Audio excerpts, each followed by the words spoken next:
So I think we're going to very rapidly see universities either adopt AI or struggle with being disadvantaged. I think we're going to see that happen faster than we saw it with this internet thing that, yes, is actually here to stay.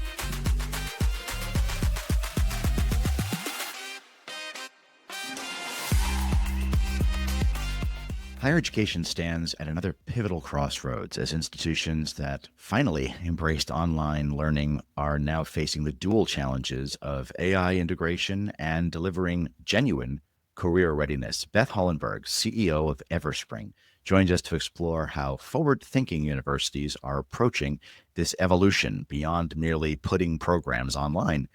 Her insights reveal the growing imperative for higher education to not only expand access through technology, but fundamentally transform how students are prepared for rapidly changing workplaces. Welcome to the podcast, Beth. Thank you, Ray. Really glad to be here. It's great to have you. I mean, just for our listeners, if you wouldn't mind, just start with, how would you describe Everspring? You do a lot of stuff. How would you describe the organization you lead? Yeah, I would describe us as a technology first strategy and services partner to higher education.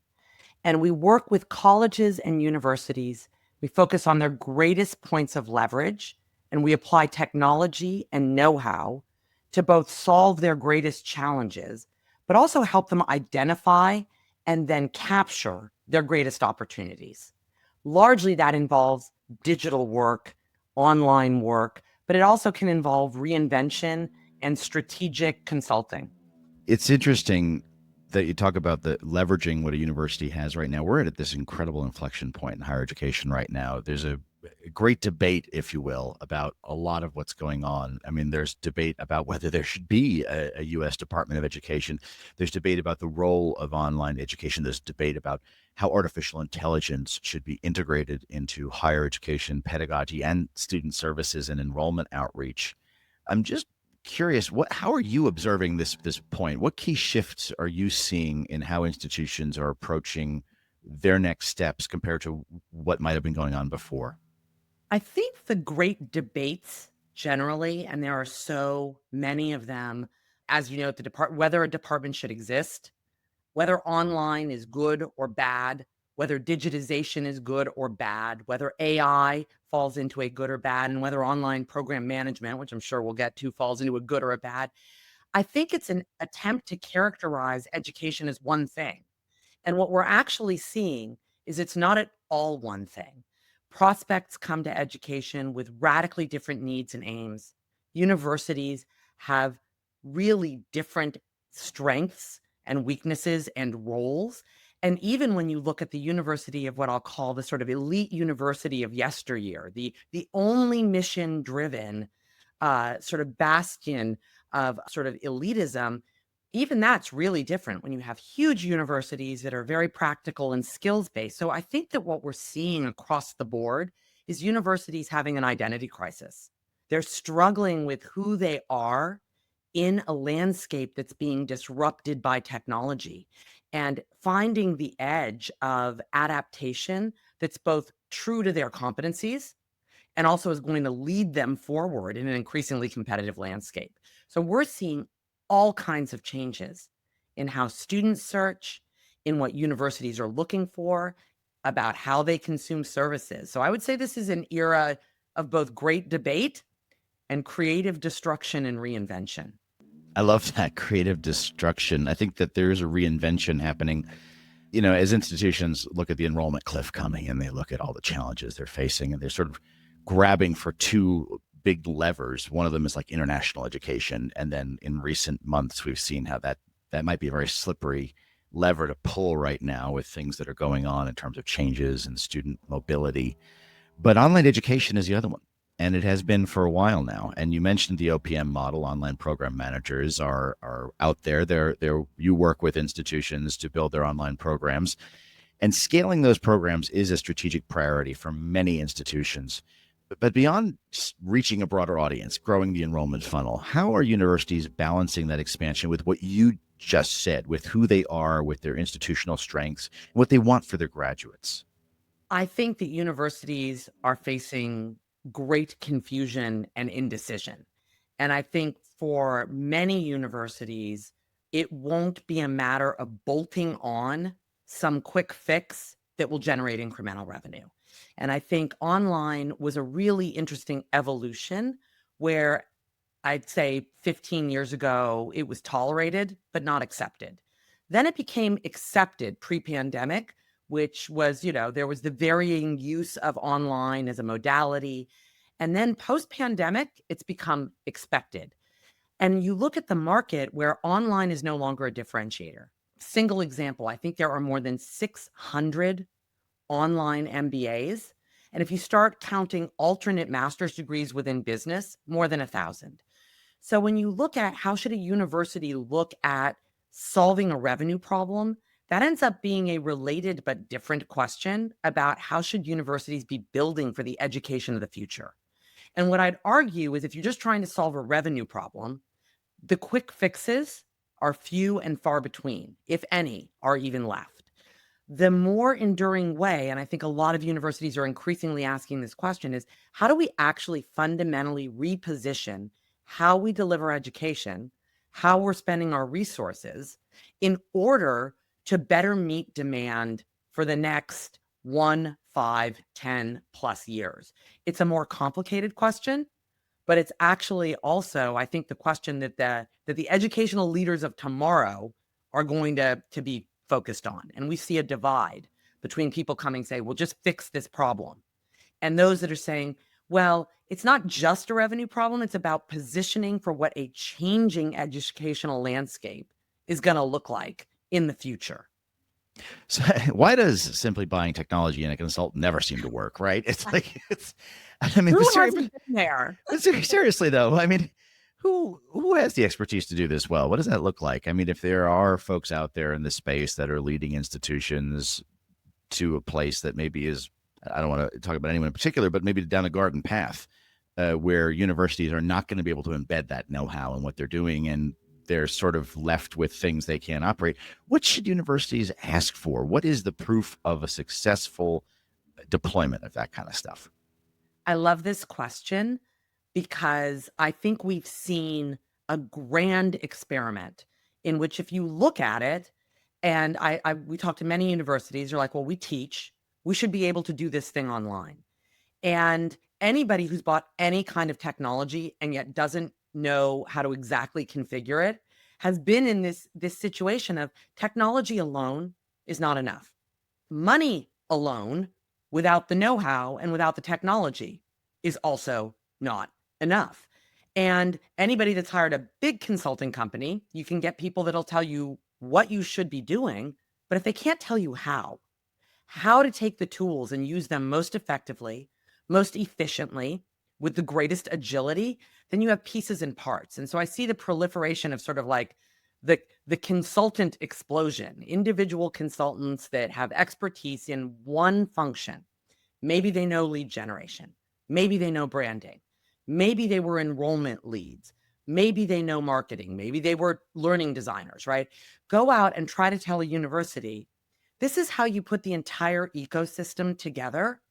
I think that's another example, whether people are getting that advice from a Huron or from an individual practitioner. We can tell you what to do. But what universities really need is someone that can show them how to do it, or they can actually do it for them and then hand it over to them. And so Everspring for a long time now has offered a build, operate, transfer. We actually get it stood up, and then a university has an option to take it over at a certain point of time. And so I think that gets a lot of universities sort of over this hurdle, because any one ingredient is like you have one ingredient in a recipe. It's not going to get you the finished product. And so I think a lot of universities are struggling with the idea of, well, how do we enter into an increasingly fast-moving, technologically complex world where just buying something doesn't give us the know-how we need to operate it successfully? And so I would say specialized advice may be very accurate and still not enough to get a university through the complex set of locks and gates that they need to travel to compete with the likes of folks that are hundreds of thousands, if not millions of learning cycles into this experiment. ASU being one, Southern New Hampshire, Western governors, and even some of the larger institutions that have just had an online arm. So I think it's extremely competitive. Universities need to hit the ground with all the pieces of the ecosystem being covered if they're really going to go from sort of novice implementation to fully competitive. You mentioned my alma mater, ASU, go Devils. And I did, but it, brings up an interesting point. You've got these mega institutions that are doing all of this quite well, but there's really a challenge if you just try to replicate that and take some of the programs and put them out there into the world. So I think there is sometimes a field of dreams mentality among faculty and academic leaders that if we just build this academic program, people will enroll in it. Why don't all programs succeed equally? What is it that prevents schools from getting online programs out there that actually produce enrollment growth? Universities are incredibly data driven, incredibly data driven. And so I think the field of dreams has been validated by a past history when the market wasn't so saturated. And so you sort of look at this past where people would move something online, and because it was scarce and online was the differentiator, it grew and it was a first mover advantage and there was a lot of real estate. And so universities are very rational. I mean, we're in an era where we're talking about them almost like they don't know what they're doing and they can't, but that's not true. I mean, we deal with incredibly sophisticated people all the time, regularly, at every level of a university. So I think that was a very rational characterization of a market that no longer exists. So what we see is, first of all, you need to understand we're watching a sort of almost consumerization of education, where within education, you have programs that respond to career skills that are broadly needed. Those are large consumer markets within education. Skills around business is a really big one. Social work is a big one. The technology vertical generally is also large and growing. So your program has to be in somewhere that has enough folks that want it, and it's got to be on a growth path. And then the program itself, we see a lot of Me Too programs, sort of vanilla. You'll get a degree, but there's nothing in the skills basis being taught or in the way it's being taught that would be differentiating. And so we're starting to see students behave like consumers that are making decisions that are going to cost them 20, 50, 75, $100,000. And so they're looking not just for the degree and the university brand that can take them where they want to go. They're looking for the skills. They want to be able to say along the way, I'm developing the following skills, and have that skills list be applicable to real world career needs.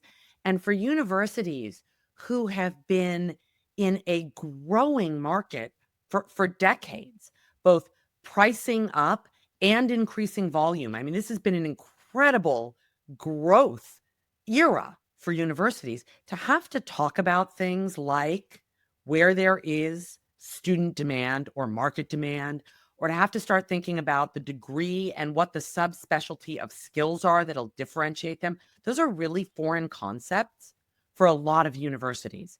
And so not all programs grow the same because not all programs are addressing the same market need. And then not all of them are good at getting their voices out there. I mean, there are 12 years ago, I think there were several hundred integrating marketing platforms. Now there are in the tens of thousands. Marketing is data driven and it's a data science.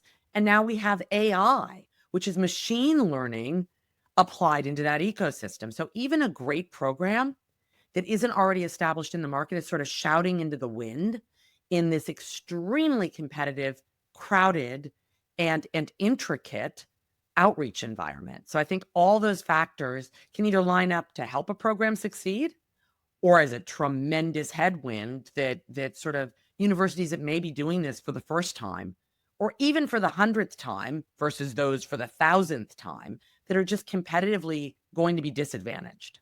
It sounds like those early adopters of online education were really lucky because they were able to enter a space that was a little green field and they could put something out there that, since it was scarce, as you just said, they were able to see some success. But I'm really struck by a parallel here, and I'd love to pick your brain on this. There seems to be a parallel between that early adoption of online education and maybe some of the current caginess around artificial intelligence and integrating agentic AI into what institutions are doing. Do you see specific barriers impeding the incorporation of artificial intelligence into curriculum and program design and student engagement. How are you seeing that evolve? And do you think that this is a missed opportunity, kind of the way if some of those schools jumped into online 20 years ago, they would have seen the growth that ASU has seen? Schools that miss the AI train right now, are they putting themselves at a disadvantage?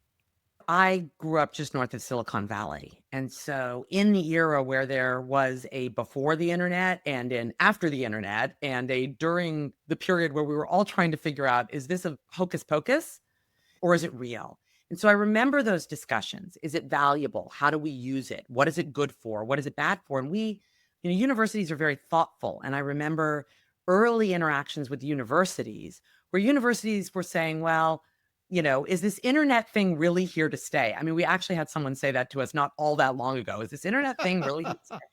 And I think that can be its own barrier.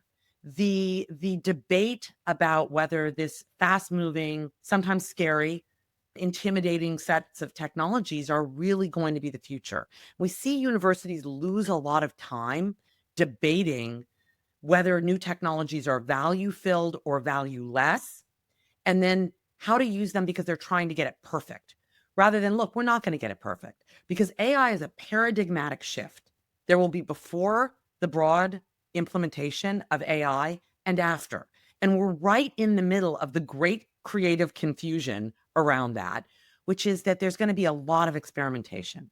And that's where we see the real power of consulting with people and working with people that know more about AI. In our initial incarnation, it was about LMS selection, and there were like 150 LMSs, and universities were trying to figure out what to select.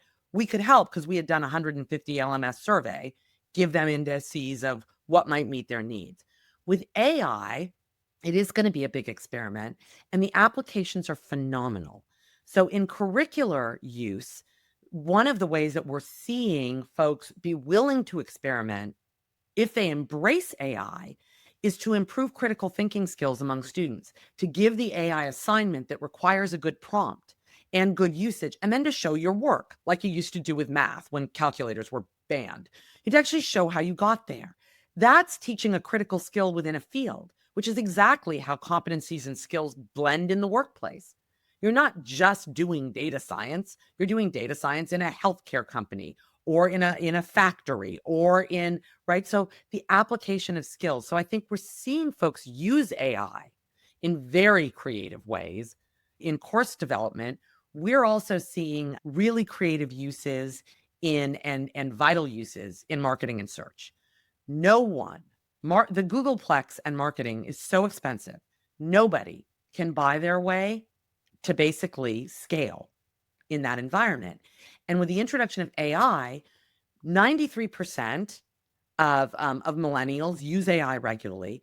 Half of all prospects are now using AI as the tip of the spear. It's where they're starting their search for an education program, and they're using natural language. So what we're seeing, and you can't buy it. You cannot buy placement in AI search. So we're seeing when we are able to work with universities to marshal the incredible depth of content, identify their true brand differentiators or their program differentiators, and work that into how we're constructing their marketing sites. We're seeing our partners appear very highly ranked in AI search, which to me is exciting because it's an ability to actually help the prospect get to the information that means most to them in English. They don't have to deconstruct what the keywords are, and lets universities use some of the wellspring of content they have into that environment. So I think we're going to very rapidly see universities either adopt AI or struggle with being disadvantaged. I think we're going to see that happen faster than we saw it with this internet thing that, yes, is actually here to stay. I feel the same way. I feel like the calculator and the internet were looked at as, oh, this is going to fundamentally change higher education. And should we allow calculators? Should we allow computers?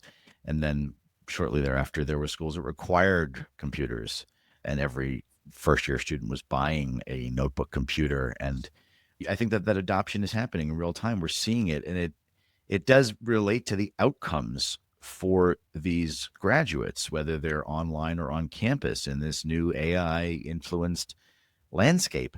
So I'm curious, using your crystal ball and looking at differentiation of AI, education quality, online programs. What do you believe will distinguish the most successful universities in the next 3 to 5 years? I think that a number of factors. I think the first is to not fear the change that's coming, but to find ways to embrace it. Because I think that the debate about whether it's coming or not, while understandable, is valueless. It does not put you out any more educated than when you started the debate. You may get a few other perspectives. It's important to happen, but you can't have that guide your strategy. So I think universities need to find ways to embrace the change and experiment with it. And I think one of the things that we've seen as a provider, because we offer all different kinds of implementation. So we have turnkey solutions, we have single function solutions, we operate online, hybrid, and supporting on campus functions and programs. And so I think universities need to choose where and how they're going to experiment and allow that experimentation to happen. I think they have to be willing, as frightening as it is now when resources are pressured, to take some risks. I think that it's going to be important to engage expertise. When you have to learn something very quickly, you need to get somewhere, you hire someone who's been there. And so I think that being willing to embrace different models of partnership, both the ones that we offer, but there are many others as well, is going to be critical, because I think that getting to successful implementations and products and programs and ways of supporting their internal functions very, very quickly and with an efficient use of resources is at a premium. And so one of the things that we know, and this is not just about online programs, sort of like, off in their lockbox. One of the things we know is that technology, especially when it's used to support transactional functions and it's configured correctly, is just really powerful, and it has huge efficiency value. Experimenting with technology does not. But knowing how to put it in place and use it and to protocolize it with know-how, there are incredible savings to be had that have been locked in successful online program management implementations. But when you unleash those and sort of release that know-how into the functions that power the university, either at a central level or across campus in different functions, it's really very powerful to see how a university can then scale up what's working by not requiring that it be only at the program level. And I think that universities that do that, that take successful individual program experiments and then spread that know-how or use it in their core functions, are going to be hugely advantaged. Time will tell. The siloed nature of higher education is often an anathema to that. But you're right. I think that model is valuable across the institution, and we're going to see more of that. The other thing that I think, are going to continue to see pressure on is the student prospect perception of value. 5 years ago, nobody would call and ask us return on investment questions. We get them all the time now. And so I think part of the challenge that private, very highly priced universities are facing, that some of the big state institutions are not, is what's the return on investment? So I think the other ingredient for success is going to be an alignment between what universities are charging and the promotions, the raises, the career enablement that students are seeing from those degrees. Return on investment, always the bottom line. Beth Hollenberg, CEO of Everspring, thanks so much for sharing your insights with us. Thank you, Ray. Really appreciate it. So here's my take. Online program management is an art and a science that has become a product ready for higher education institutions to leverage. The most successful higher ed institutions are embracing technological innovation rather than resisting it. Beth's insights reveal that universities thriving in today's landscape are fundamentally reimagining their approach, integrating career readiness and AI competencies as core design principles throughout their online programs rather than treating them as an afterthought. As students increasingly scrutinize the connection between education and career outcomes, institutions that can rapidly adapt to workforce evolution while maintaining educational quality will deliver the compelling value proposition today's learners demand.